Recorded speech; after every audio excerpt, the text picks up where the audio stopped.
Hola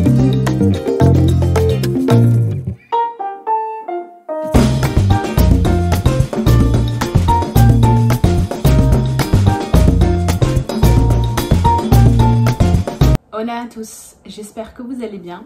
On se retrouve aujourd'hui pour une vidéo, les 10 indispensables à faire avant la reprise du boulot après un congé maternité. Alors, je vous avais déjà fait une vidéo, les 10 choses à faire avant l'arrivée de bébé. Là, c'est les 10 choses à faire vraiment quand vous êtes en fin de congé ou que vous reprenez à mi-temps ou que vous reprenez le boulot ou que tout simplement vous déposez bébé en crèche ou chez nounou. Du coup, pour vous expliquer un petit peu la situation, on est le 1er septembre 2023, la rentrée des classes c'est lundi prochain, donc lundi 4, et il me reste du coup encore une semaine de CP parce que j'ai fini mon congé maternité, là je suis en CP officiellement, et moi je reprends le travail le 11 septembre, donc ça me laisse encore une semaine pour profiter en fait avant la reprise. Là du coup je vais vous expliquer les 10 choses à faire, en tout cas les 10 choses que moi je fais avant justement de reprendre le boulot. C'est pas 10 choses que je vais me faire sur cette semaine qui arrive, non j'ai déjà commencé, je vais vous expliquer après. Et attention, il n'y a pas de pression, c'est vraiment moi ce que je mets en place pour être au mieux pour la reprise, pour vraiment me faciliter le quotidien et pour baisser ma charge mentale.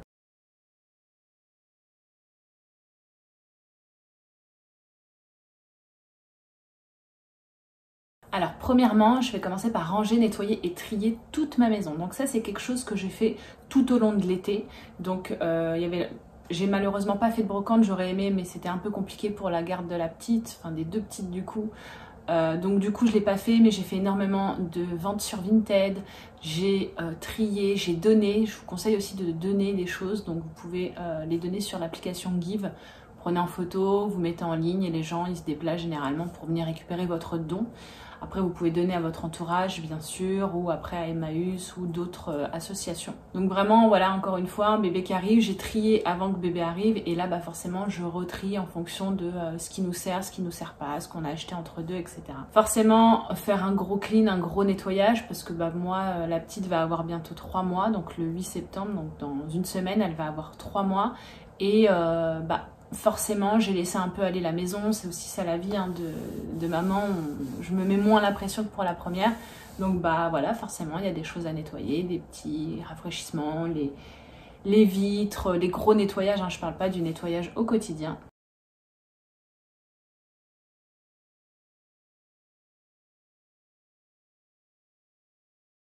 Alors le deuxième point, ça serait de réorganiser votre maison. Donc je suis en train de faire plein de vidéos en ce moment, enfin je suis en train de le faire à la maison et du coup je vous le filme. Donc j'ai des séries de reset, de home reset qui arrivent sur YouTube. Il y en a déjà quelques-unes qui ont été postées. N'hésitez pas à rester connectés et à me suivre pour voir les prochaines qui arrivent. Donc vraiment je réorganise tout mon intérieur pour que ce soit le plus optimum possible, que ce soit le plus efficace au quotidien quand on va être dans le jus de faut courir pour aller déposer à la crèche, à l'école, aller à la salle de sport, aller au boulot, les courses, etc. Il faut que mon intérieur en fait il soit efficace. J'ai commencé par en fait réorganiser mon entrée de la maison parce que c'est vraiment l'endroit où la grande elle va mettre sa veste, ses chaussures, il faut qu'on mette la poussette, il y a le sac à langer, moi il y a mon sac quand je rentre, quand je repars au boulot, mon sac de sport, etc. Donc vraiment réorganiser, que ce soit aussi votre salle de bain, la chambre où bébé dort, peut-être que du coup c'est aussi le moment où vous allez mettre bébé dans sa chambre. Voilà, c'est vraiment réorganiser votre intérieur pour que ce soit le plus efficace pour vous au quotidien.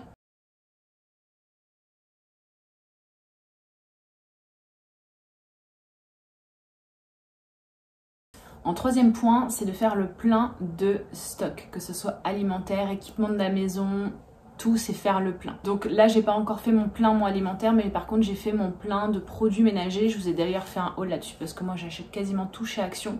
Donc vraiment faire le plein pour encore une fois ne pas avoir à penser, à racheter au moment où vous allez reprendre, que vous allez être dans le jus, en tout cas pour les premières semaines où vraiment vous allez essayer de trouver un équilibre, une réorganisation, vous allez replonger dans le travail, c'est quand même vachement intense sur les premières semaines.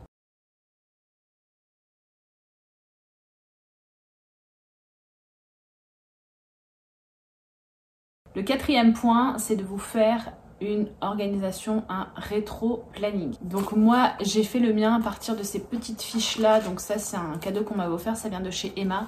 Donc là, vous avez le semainier, là, les to-do list et ici les notes. Et en fait, à partir de ce bloc-là, je me suis fait un rétro-planning en fonction de mon planning au travail, du planning de l'école de la grande, du planning de nounou, des choses aussi que je m'impose de faire dès la rentrée et pas me dire je verrai plus tard comment je m'organise, notamment le sport.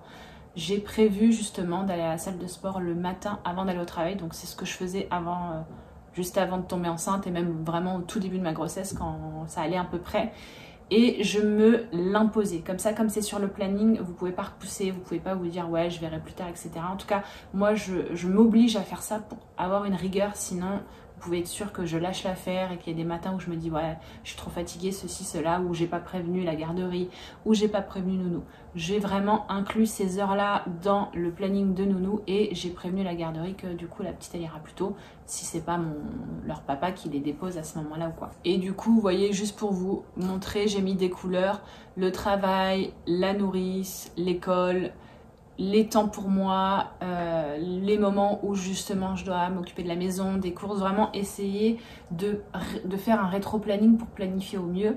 Mais bien sûr, soyez aussi flexible et dites-vous bien qu'en fait, après vous allez vous organiser au fur et à mesure. Mais je préfère vraiment avoir ce type de document sous les yeux, avoir un rétro-planning et réajuster s'il faut, que foncer la tête la première et me dire One Life, on verra bien. Et moi personnellement, ça me va pas, ça part vite en freestyle. Et je perds après tous mes objectifs.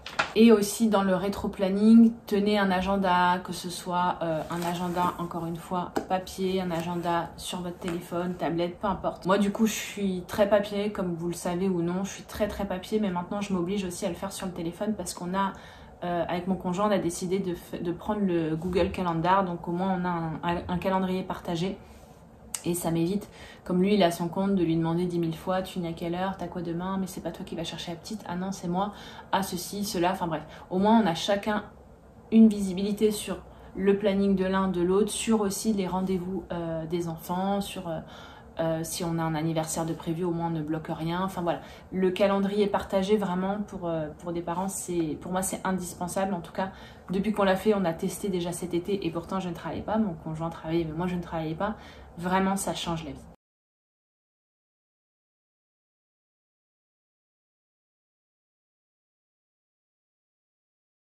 Le cinquième point, c'est de reprendre les meal prep ou les batch cooking ou alors vos menus de la semaine. Pareil, encore une fois, c'est pour baisser la charge mentale, c'est pour faire des économies, c'est pour faire vos courses en fonction de ce que vous avez prévu et c'est pour manger le plus sainement possible. Donc là, moi cet été, j'ai vraiment pas du tout fait de meal prep. Des fois, je faisais un petit peu plus histoire d'avoir le plat pour le lendemain ou pour le soir. Mais je n'ai vraiment pas fait de meal prep de tout l'été. J'ai vraiment relâché un peu la pression. Je m'étais préparé aussi beaucoup de plats que j'avais congelés. C'était le sujet aussi d'une des vidéos que je vous ai partagées. Et du coup, cet été, c'était un peu... voilà, c'était un peu en profiter. On a fait des restos... on grignotait, on faisait des pique-niques, vraiment il n'y avait pas de pression, mais là avec la rentrée je compte bien reprendre mes meal prep pour vraiment avoir une organisation au mieux, à savoir que du coup la grande maintenant elle va manger à l'école, donc je n'aurai plus de gamelle à lui faire, et la petite pour l'instant elle est encore au biberon, donc vraiment les meal prep ça va être que pour mon copain et moi, et on verra après quand il y aura diversification, etc. Et d'ailleurs je vous avais fait une vidéo meal prep sur la diversification alimentaire pour bébé pour la première, j'essaierai de vous la remettre dans le petit i aussi.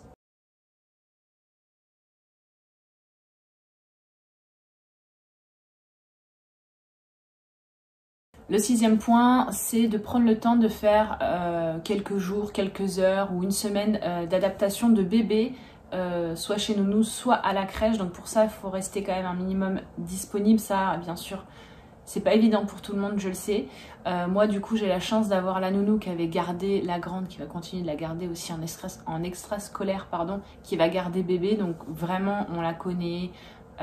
On a confiance, c'est vraiment un poids en moins. Et du coup, on va quand même faire bien sûr une semaine d'adaptation. Donc ça va être la semaine de la rentrée scolaire en même temps. Donc ça va être assez émotionnel pour moi, j'avoue. Donc on va déposer la petite à l'école, enfin la grande du coup maintenant, et la petite chez nounou. Donc après, c'est à vous de voir. Moi, je vais faire quelques heures le premier jour. Le deuxième jour, je verrai en fonction de comment s'est passé le premier, le troisième, etc., etc. Mais je me prends une semaine vraiment ou justement je me dis je reste dispo au cas où il faut aller la chercher, c'est la crise ou si vraiment, voilà, elle a besoin de maman. Et pour que vous sachiez aussi juste par rapport à ça, j'ai beaucoup baissé mon allaitement. Ça fait un peu mal au cœur de le dire, mais c'est un bébé qui tétait énormément et vraiment on a essayé de faire un sevrage, donc ça c'est un choix pour que ça se passe au mieux chez Nounou et qu'elle ressente pas ce manque brutalement. Donc là j'allaite généralement le matin et le soir, c'est les petits moments aussi, les petits moments câlins, les petits moments réconfort, mais j'essaie au moins la journée de ne pas la mettre au sein, même si des fois s'il faut le faire je le fais, hein, je ne vais pas la priver la pauvre. Voilà, ça c'était juste le petit point information tété.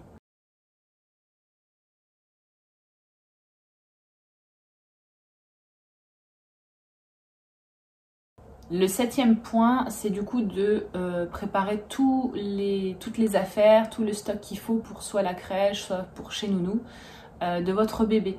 Donc moi j'ai fait un gros stock de couches, de lingettes, etc. Je vous le montre tout de suite. Donc voilà mon stock pour amener chez Nounou. Donc je fais toujours attention à voir s'il n'y a pas des promotions sur les couches, notamment quand il faut faire un plein comme ici. Donc là il y avait une offre chez Super U, donc je l'ai pris en drive. Donc vous avez du coup les 3 packs, il y en avait 2 achetés, le 3e offert de 44 couches de chez Love & Green. En plus la marque elle est top, donc j'en ai profité. Là on est tranquille pendant un petit moment. J'ai également acheté mon coton en parapharmacie, ça pareil, vous avez très souvent une offre d'acheter le 4e offert. Donc j'en avais pris 4, il y en a 2 qui sont dans la chambre et 2 justement pour aller chez Nounou parce que dedans, il y en a un paquet. Dedans, vous en avez 180, donc il y a vraiment de quoi faire. J'ai acheté du coup, pareil, plein, j'en ai 6 pour vous dire, des paquets de lingettes. Celles-ci, elles sont top parce qu'elles sont déjà que à l'eau. Et c'est aussi bien pour les fesses que pour le visage et les mains. Donc j'ai mis 2 paquets pour chez Nounou, il y en a 72. Et on en garde, nous, en rab, comme ça, s'il faudra en ramener pour plus tard, on en aura aussi pour chez Nounou et pour chez nous. Et du coup, comme je vous l'ai dit, j'ai également profité d'une offre, donc ça m'en fait largement rab. J'ai pris de l'eau nettoyante, là j'ai pris qu'un seul bidon, mais c'est un 750 ml, c'est le bébé Cadom, c'est celui que j'utilise aussi pour la grande, il est très très bien, que ce soit pour le visage ou pour les fesses, sachant qu'il n'y avait pas d'offre, donc j'en ai pris qu'un, mais je check, et on verra après, je ferai pareil un autre plein plus tard si jamais il y a besoin. J'ai pris qu'un seul pot pour l'instant de son lait. Moi, je prends le Physiolac en anti-régurgitation. Avant, on le prenait sans anti-régurgitation et franchement, ça change la vie. Donc, j'en ai pris qu'un pot parce que pareil, on faut toujours voir si ça évolue ou pas. Donc, un seul pot. La parapharmacie, de toute façon, elle est à côté au cas où. Et j'en ai profité, j'en ai racheté aussi un pour nous. 2 biberons, donc là c'est la marque Mams. Donc la première elle était Pro Philips, vous savez les Avent. La deuxième c'est Mams, donc du coup ça c'est des biberons qui appartenaient à la grande qui n'avait pas forcément utilisé. J'ai juste racheté les tétines, donc il y en a 2 pour chez Nounou, comme ça on en aura 2 nous ici. Je vais peut-être en acheter aussi un 3e pour être tranquille. J'ai mis dans cette petite boîte qu'on a eue chez Orchestra 2 tétines, donc de 2 formats différentes. Notre fille pour l'instant elle n'est pas très tétine, mais j'aime autant qu'elle en ait chez Nounou vu que il n'y a pas de tété chez Nounou.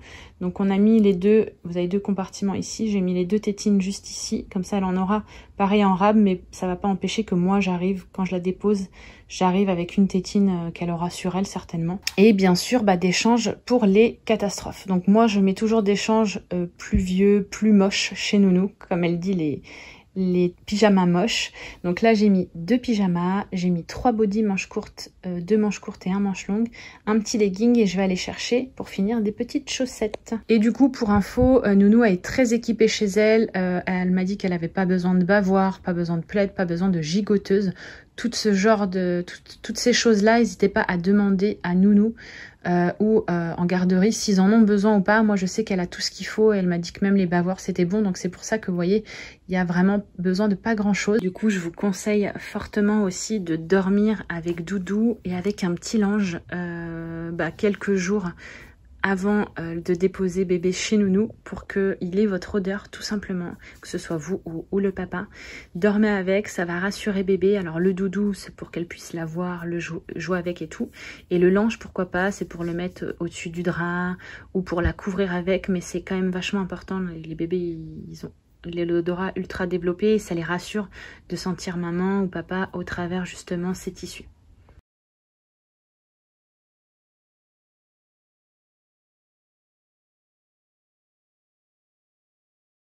Le 8e point, c'est de réorganiser votre dressing ou de faire des rachats de vêtements. On a été enceinte pendant 9 mois, on a peut-être encore un peu du poids de grossesse, on a forcément notre corps qui a changé, on a peut-être décidé de pas forcément de changer de style. Enfin, vraiment, je pense que les vêtements, il faut les réadapter ou du moins refaire un peu un refresh de ce qu'on a déjà. Donc moi, personnellement, je ne vais rien racheter parce que j'ai beaucoup de choses.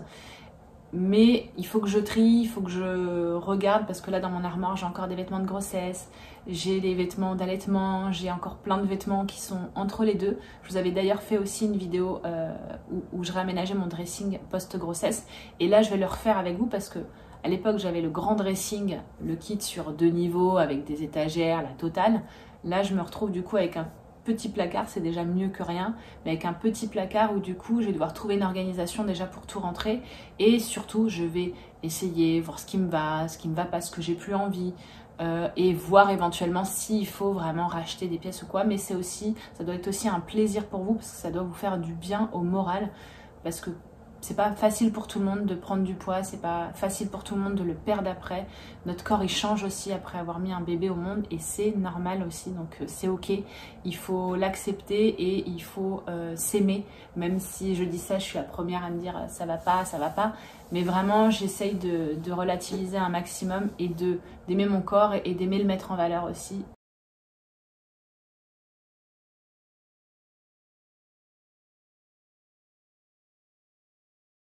Le 9e point, c'est de prendre soin de vous. Donc, d'essayer de vous bloquer du temps avant la reprise du travail pour aller chez le coiffeur, pour vous faire un petit soin, un massage, aller au ciné, prendre soin tout simplement de soi, vous faire plaisir ou alors rester à la maison, mater des séries, mais vraiment, voilà, pourquoi pas utiliser le temps où bébé va en adaptation, même s'il faut rester bien sûr disponible, de vous bloquer du temps, à vous dire bah voilà, là elle y va peut-être 2 heures ce matin, et bah pendant 2 heures je vais aller faire du shopping, m'acheter des vêtements, pourquoi pas, ou alors pendant 2 heures je vais aller me faire un film au cinéma, parce que vraiment le cinéma quand on a un bébé c'est vraiment l'activité qu'on ne fait plus du tout.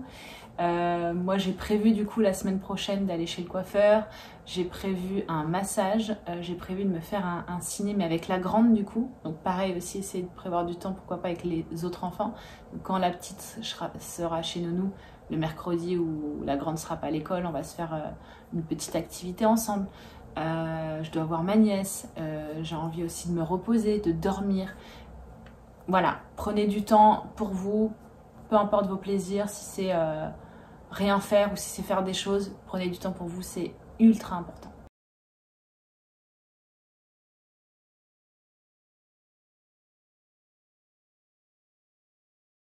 Et le 10e point, c'est bien sûr de profiter un maximum de vos bébés.